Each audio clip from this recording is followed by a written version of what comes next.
Mas Bang. Terima kasih Mas Heru. Teman-teman, kalau ingin melihat hal-hal yang penting itu ikutilah di setengah jam yang lalu.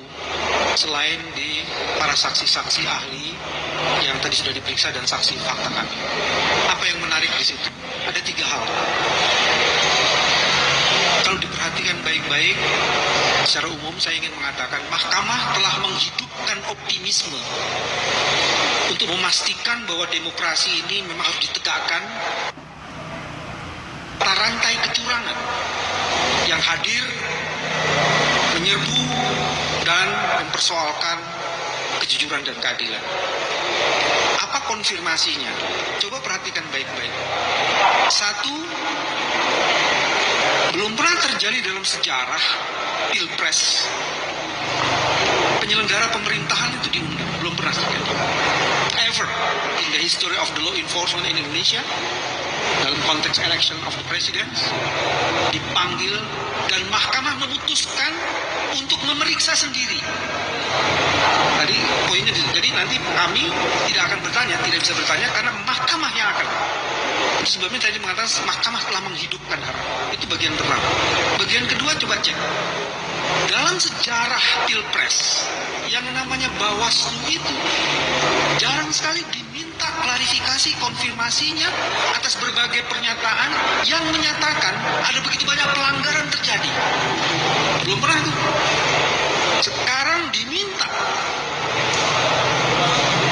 Karena kalau saya memandang sebagai juris, saya memahami bahwa mahkamah ingin sungguh-sungguh memeriksa every single evidence. Terutama itu yang keluar dari Bawaslu. Karena Bawaslu itu adalah pengawas pemilu. Rilisnya itu menjelaskan ada ribuan masalah. Dan ribuan masalah itu mengkonfirmasi prinsip-prinsip dan azas-azas pemilu tidak sungguh-sungguh terjadi dengan sangat optimal. Itu poin yang kedua yang paling menarik.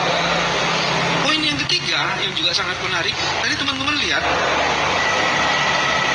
mengenai teknologi informasi pun oleh hakim yang mulia Hakim Eni, Profesor Eni, itu juga mulai dipersoalkan. Selama ini yang namanya teknologi informasi KPU, itu seolah-olah KPU itu tidak pernah atau kebal terhadap audit forensik terhadap sistemnya dia. Makanya kemudian Profesor Eni dengan sangat cerdas mengatakan apa sih bedanya situng dan sirekap. Bedanya gede banget. Terus kesamaannya apa? Sama-sama bagian dari sistem kecurangan. Ini versi saya dengan Profesor Eni. Jadi itu sebabnya Profesor Eni mencoba mengklarifikasi, mengkonfirmasi sistem itu. Dan ini juga lagi-lagi pada saat 2019 itu tidak pernah dianggap teknologi informasi itu. Teman-teman, kenapa yang mesti diomongin? Sirekap itu sebenarnya satu sistem yang dipakai untuk mengontrol rekapitulasi manual. Jadi dia penting banget. Coba lihat tadi teman-teman, hampir semua ketika mereka memeriksa itu sirekap yang dipakai dasar. Tapi begitu perhitungan dia pakai rekap manual. Pertanyaannya seperti tadi pagi saya kemukakan, apa jaminan kita bahwa hasil itu originalitasnya bisa dipertanggungjawabkan? Nggak ada jaminannya. Nah, penutupnya Hakim Daniel yang biasanya tenang. Ini cara kita membaca itu kemudian dia sudah mulai mempersoalkan kronologis dan timeline mengenai surat keputusan itu. Karena melalui ahli kami bisa membuktikan proses perjalanan penetapan calon Gibran itu melanggar undang-undang. Sempurnalah kecurangan ini. Jadi teman-teman di ujung ini menarik.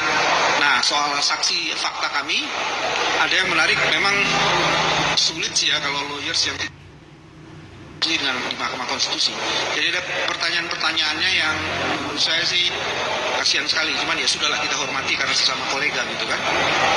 Terus ada juga yang penting untuk dikemukakan dari seluruh proses pemeriksaan hari ini, kami meyakini harapan itu makin terbuka dan kita ada di jalan terang dari sebuah lorong yang gelap.